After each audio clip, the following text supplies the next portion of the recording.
errores de golpes que se le van dando, ¿no?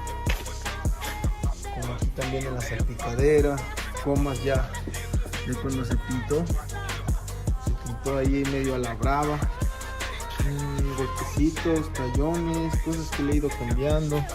Tengo que cambiarle también la esta madre, la mica de que traen los vidrios, que es la que trae original. Las calaveras también se las